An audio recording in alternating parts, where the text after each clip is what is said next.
All right, Morgan, I'm happy we're having a chance to talk about this today. Obviously, this is Getting to After. I'm Chantal Morrison, Princess of Positivity. I do believe that you can release your negativity so your positivity can reign. And this is my co-host, Morgan Bustos. Say hi, Morgan. Listen, everyone, this is going to be little series we're doing through the month of October as a part of the Getting to After podcast, where we're going to talk a little bit deeply about Morgan's experience with domestic violence and domestic abuse. It didn't just affect her, it did affect her entire family. And so, if you're listening to this and you have it on speaker or your kids can hear and you think that that's something you don't want them to hear, or if you're in a domestic violence situation and this may not be safe for you to listen to with others, please do put on your headphones or listen to it later, bookmark it in a very secure way if it may be something that can hurt you later on, or if someone's looking over your shoulder, so to speak. Please make sure you're safe in listening to this, because we are going to be talking in the next few weeks about Morgan's history with domestic violence and how she got out, how it affected her. And the whole goal for doing this, we actually wanted to do this a whole year ago, and we weren't ready, right? Right? Morgan wasn't ready. And I'm so happy that she's ready now. She feels safe and her family's safe enough that she can talk about it now. It really always is about being safe, right? It is always about knowing that even if you're going through something, it's not about you, it is about them. And throughout this series, we really want you to understand that you have self-worth, you are valued, you are important. Um, it's not just a quote. It's not just something you scroll through on Instagram. It's important. You need to know that. So jumping right in, Morgan, you mentioned to me that and everyone listen, we're gonna try, both of us are trying not to cry, but we do have our tissues. Like we're trying not to, but this is deep. It's deep stuff. So Morgan, take me back for a moment. I know you were married for 15, 17 years. How many years were you married? 15. 15 years, right? Mhm. Okay. So Morgan, obviously in this relationship, there had to be some early warning signs. So take us back to, back in the very, very beginning. Did you have any warning signs? And that might, shed some light on those who may have, it may be themselves, their mom, even their sister, a friend, so that they can kind of get, like, if there's a little switch where you're like, I think there may have been a warning sign, but I didn't see it. What do you think? It's funny that you actually asked me that because one of the things I clearly remember was coming into the relationship, I wasn't allowed to keep my personal things, like from my past, right? Like I wasn't allowed to bring any of my past into the current. So like I remember I had this four-post cherry wood bed that I bought that I was so excited about, but I wasn't allowed to bring it into the house. And he was like, "It's okay, we'll just buy new things. We're starting a new life, da da da da da. We'll just buy new things." And I was like, "Well, like we can have it in one of the other rooms." And he's like, "No, no, no, no, no." So there was that. And I thought that was so odd, but then it started trickling down to removing a lot of different things. So not only personal things, then it turned into people that were getting removed from my Oh, life. really? Yeah, Okay. things like that. Mhm. So I know that in the course of, even us creating Getting to After, and, all of us, we've both been doing a lot of training for domestic violence to make sure that as we work with our coaching clients, we have all the information, and not just emotional freedom to help them to release some of the trauma, but just understanding. So for you, what have you learned about what that means? Like that, what was be the purpose of removing your items, or removing people? What do you think is the goal, or what's a warning for us? So removing the items, like looking back at it now, it was literally to start stripping away pieces of me, right? Mm, Take control just a little bit at a time, to take away things that created my identity and who I was as a person, to slowly strip it away, right? So something as simple may not seem like a big thing, but even calling me by my real name. what do you Like, mean? Tell me more about that. yeah. So like he would always call me honey, but it wasn't even in a kind way. He'd be like, honey, honey. Like I never Really? named Morgan except when we got married.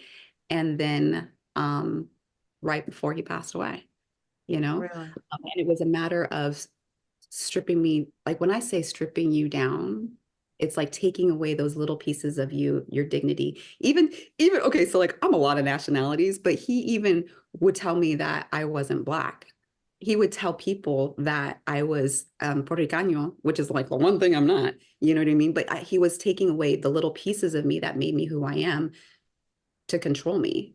And Yeah. then also like, and dude, and that's what I didn't understand. It wasn't just to control me, but it was also to start gaslighting me. Right. So to start making me think that my own reality, who I am, I know my name is Was Morgan. I okay. know I'm these nationalities, but no, no, no, no, you're not even that. It was crazy.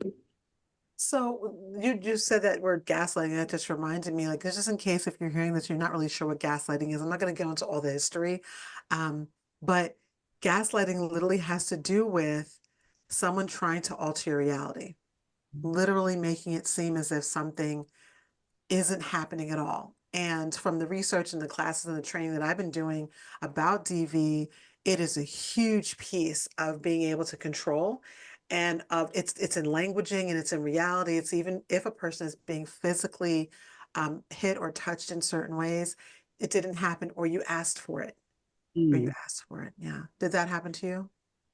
quite a bit, quite a Yeah. bit. Um, like if we would be, all of us, the whole family would be in the car, right? And we'd be driving somewhere and there'd be a whole bunch of stuff that happens in the car. And then once we get somewhere, we're in like we're in not a good place mentally and emotionally, but we're having to show up being okay, right? We're having to act like, oh, everything that just happened in the car didn't happen, Yeah, right? yeah, Then we yeah. get there and then address things sometimes. And he would look at us like we were crazy. Like, what are you talking about? What what? I didn't say that. And Right. my kids and I, my oldest one and I, we'd look at each other and be like, okay, did this really just did we not just experience that? So there's Do you think at a time that I'm sorry to cut you off. Do you think at a time you actually did stop believing what was happening was reality? I mean, did it actually start to alter your reality? say that differently. So, in other words, and again, making sure that those who may be going through this, the idea of gaslighting, I think, can actually work really well, where you actually believe something is happening. And people want to, put negative connotations on that and judgments, but it's real. So I'm Mm. asking you from your experience, and you were talking about something's happening in the car, and then you get out, and it's like, no, no, that didn't happen. Do you feel that it made you start to believe that the abuse and things that were happening either wasn't happening, or what did that Ab- do? Absolutely, because you're going through this moment in time, you're feeling it, your body's feeling this is happening, these angry words are coming at me. Everything within my chemical, like everything in my body, my DNA is telling me this doesn't feel good, this isn't right. But then somebody's telling me I didn't do anything wrong. So then Mm, it makes you second guess and question yourself. Like, was I being too sensitive? Did I misunderstand something? Am I not understanding something the right way? Did I react? Did I do something wrong that actually caused this? And then that's what it really started turning into was me thinking all the time, and don't get me wrong, like I make a lot of mistakes every day. You know what I mean? But with that being said, it got to the point where I was the only one doing anything wrong. mhm. It was always on me. But I started believing that. I was like, oh, Yes. I should have done this better, that kind of Say thing. that again. You said I started to believe it. Started to believe it. Yeah. Yeah. So let's fast forward for a moment. Part of this series is to give you a little history, a little story, but also to make sure that you understand there is hope. There is a light at the end of this. But I do want to, for a moment, talk about when you said I started to believe it. Mhm. Um, Fast forward, you're now in your getting to after journey. You're still going through that, right? You're healing from lots of traumas. You're going through transformations. I know you use a lot of healing modalities to do that. EFT being one of them. That's one that we, advocate a lot because it's very powerful. But throughout the journey, when you have been, I don't want to say forced, but I'm going to say forced to have your reality kind of altered, or when you stop believing in yourself, how do you think that affects a woman in the after period, in the aftermath? Let's say, for example, a woman has been in a domestic violence situation now she's out, but all of that has happened. What do you think it looks like for her, or what are some of the things that you personally have experienced during your after journey? Well, there's so much self-doubt, like Mm, constantly questioning yourself. Like, was I good enough? I think one of the biggest things for me was constantly feeling like I'm a failure. you know, that I couldn't do anything right, that no matter how hard I tried, and even though I was giving like 110%, 200% all the time, it still wasn't enough. So that carrying over into my current reality, trying to be realistic with myself, and especially with my healing. Mhm. That's really, really important because I'm like, let's hurry up and get this done and over with. Like we need to be done with this. And the one thing that everybody keeps Healing telling, doesn't work that way. they're like, We slimmer down, wish. We wish. right? But it's going to take Yeah. us. So Yeah. being patient and loving and kind with myself and trying to understand that healing shouldn't hurt, love Yeah. shouldn't. Oh, that's good. Yeah. Yeah. Healing shouldn't hurt. I Like, want to just highlight that part, underscoring patience, love, and kindness with yourself. And those things are not weapons. So if it ever feels like in your life that love is feeling like a weapon, the kindness is feeling like a weapon, you're being patient with someone is feeling like it's being weaponized. I've been in a marriage for 35 years and I know that I'm fortunate. I know that I have, a good husband. I know that I have a good marriage and that doesn't mean it's perfect. I mean, when I tell you as a long shot, okay, let's be for real. Let's be so for real right now. But what I also know is that we still show up as individuals. And so you're going to bring your past with you no matter what. But the one thing that can never be the case is that you even doing self-care, being patient with yourself and another person telling you that that's wrong. mm, That can be a part of psychological abuse. And so never should your patience, your love, your kindness, or the one something showing up for you should ever be weaponized because it's too confusing. Now, I know well, that you've talked to me before. One second, just you've talked to me before about your kids, and we're not going to get into that today, but we are definitely in the maybe next episode or two, start talking about as women why it's so important to get to a place of healing because our kids are watching. Go ahead. right. That's kind of where I was going, is how they can take like self-care is so important. And so even making me feel guilty that I was taking like 5 minutes extra in the shower, or that I was actually putting on my makeup or doing my hair, it turned into like like, well, first of all, who are you doing this for? Second of all, like, why are you doing that? And then it turning into um like there's other things you need to be taking care of that are more important.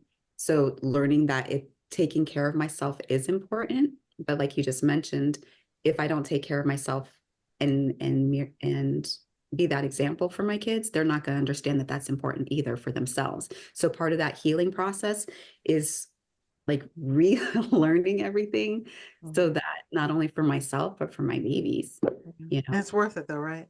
Oh, dude, totally. It's so worth Totally it. worth it. Totally It's worth so it. worth it. All right, one last question.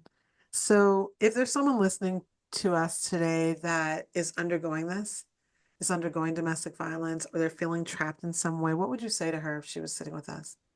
Mm, that there's hope.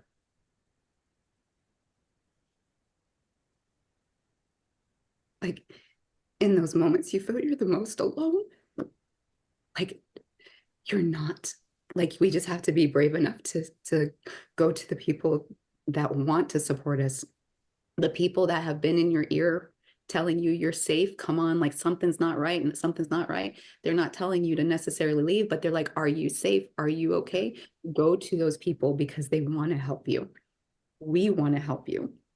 That's the whole reason why we're doing this, is we want you to know that you're not alone and that you're safe. And how sad is it? I don't even have tissues. I have cotton rounds that I could access at the. That's because on top of everything, we're really makeup consultants. So, Oh my goodness, that's hilarious. I'm like, I don't even have tissue, but I got a cotton round. But honestly, like oh, we sweetheart. go to your, we see you, we want to help you. And it's gonna take some courage, but like you can get there, you Yeah. know. I don't even know if I answered your question. Hey, the answer's in there. So here's the thing, everyone, getting to after is not all just about domestic violence, and it really is about helping women who are transitioning, need transformation in our lives. It could be any number of things. We do use EFT. We're not going to do any tapping transformations today, but we use emotional freedom techniques because it helps you to disconnect. Listen, Morgan has not been physically abused for how many years now? 5. 5 years. Yeah, 5 5 years. years. It's amazing. It gives me chills, actually. At some point during this series, I'll tell you a little bit about my story and how our lives intersected. It's amazing how our lives got a chance to intersect and how we're so very, very close, even though it took us 7 years to meet each other. I said it, Same 7 years to meet face to face, but I was with her every day.